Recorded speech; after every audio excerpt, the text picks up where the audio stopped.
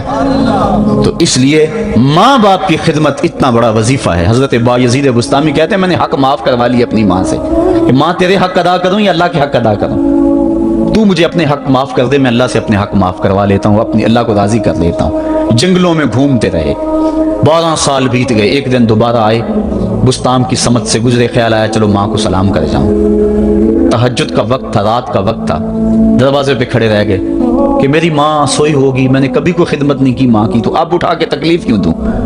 ساری رات کھڑے رہے۔ جب تہجد کا وقت گزرا تو نالی سے پانی آیا، سمجھ گئے کہ میری ماں تہجد کے لیے اٹھی ہے، دروازے کے قریب ہو گئے تو ماں نے ہاتھ اٹھا لیے، کہا اللہ میرا بیٹا بایزید تیری طلب میں نکلا ہوا ہے، میں نے اسے اپنے حق معاف کر دیے، تو اس کو اپنا وصال عطا کر دے۔ حضرت بایزید دروازہ کھٹکھٹانے لگے اور ماں کے قدموں میں لپٹ گئے اور رو کے کہنے لگے جس رب کو میں جنگلوں میں تلاش کرتا ہوں وہ تو رب میری ماں کے پاس ہے۔ تو ماں کی دعاؤں میں اللہ کی رضا ہے، ماں راضی ہو جائے تو سمجھ لو خدا راضی ہے۔ اللہ تعالیٰ جل شانہ نے ارشاد فرمایا وَقَضَىٰ رَبُّكَ أَلَّا تَعْبُدُوا إِلَّا إِيَّاهُ، تیرے رب نے یہ طے کر دیا ہے کہ اس کے علاوہ کسی کی پوجا نہیں کرو گے، وَبِالْوَالِدَيْنِ إِحْسَانًا، اور والدین کے ساتھ اس نے سلوک سے پیش آؤ گے۔ اما یبلغن عندک الکبر احدہما او کلاہما فلا تقل لہما اف ولا تنہرہما، اگر تیرے پاس دو یا دونوں میں سے ایک بڑھاپے کو پہنچ جائیں تو پھر ان کے سامنے تو نے اف بھی نہیں کہنی اور نہ ان کو جھڑکنا ہے اور ان سے نرم لہجے میں بات کرنی ہے۔ جب ماں باپ جوان ہوں، بچوں کی ضروریات پوری کر رہے ہیں، ان کے تعلیمی اخراجات اور ان کے معاشی سارے معاملات درست کر رہے ہوں، تو اس وقت تو والدین کی بچے تعظیم کرتے ہی ہیں۔ امتحان اس وقت شروع ہوتا ہے جب ماں باپ بوڑھے ہو جاتے ہیں اور چلنے پھرنے کی سخت بھی نہیں رہتی، صرف سانس کی ایک ڈوری لٹکی رہتی ہے، اور جس طرح بچہ اپنے بدن سے مکھی بھی نہیں اڑا سکتا تھا اب یہ حالت ماں باپ پر آ گئی اور بچے کی طرح مزاج چڑچڑا ہو گیا۔ زمانے کے حالات بدل گئے لیکن ماں کی باپ کی وہ پرانی روش ہے، وہ اسی انداز میں اسی ڈگر میں بات کرتا ہے۔ یہ آزمائش کے دن ہیں، یہ امتحان کے دن ہے، اب دیکھنا ہے والدین کی اس وقت تعظیم کون کرتا ہے۔ فرمایا اما یبلغن عندک الکبر، اگر تیرے پاس وہ بڑھاپے کو پہنچ جائیں، دونوں پہنچ جائیں یا تیری خوش قسمتی کہ دونوں میں سے ایک پہنچ جائیں یا دونوں پہنچ جائیں، تو پھر ان کی تو نے تعظیم کرنی ہے۔ کیا کیسے تعظیم کرنی ہے؟ فلا تقل لہما اف، تو نے ان کو اف بھی نہیں کہنا۔ حضرت امام فخر الدین رازی کے حوالے سے میں آج ہی صبح یا گزشتہ شب اف کی تشریحات دیکھ رہا تھا، انہوں نے 12-13 اقوال بیان کیے ہیں لیکن 2 قول فرماتے ہیں۔ اف یہ ہے کہ انسان کے بدن کے اوپر جو شفاف رہتا ہو، صاف رہتا ہو، مٹی پڑ جائے، ریت کا ذرہ پڑ جائے تو اس کو پھونک مار کے اس کو ہٹاتا ہے، تو وہ پھونک سے جو آواز پیدا ہوتی ہے اس کو عربی میں اف کہتے ہیں۔ تو پھر اف ہر اس چیز کے لیے منقول ہو گیا جو ناپسندیدہ ہے۔ ایک تو قول یہ ہے کہ والدین کے سامنے اس احتیاط سے رہو۔ دوسری بات آپ فرماتے ہیں اف کا مفہوم یہ ہے کہ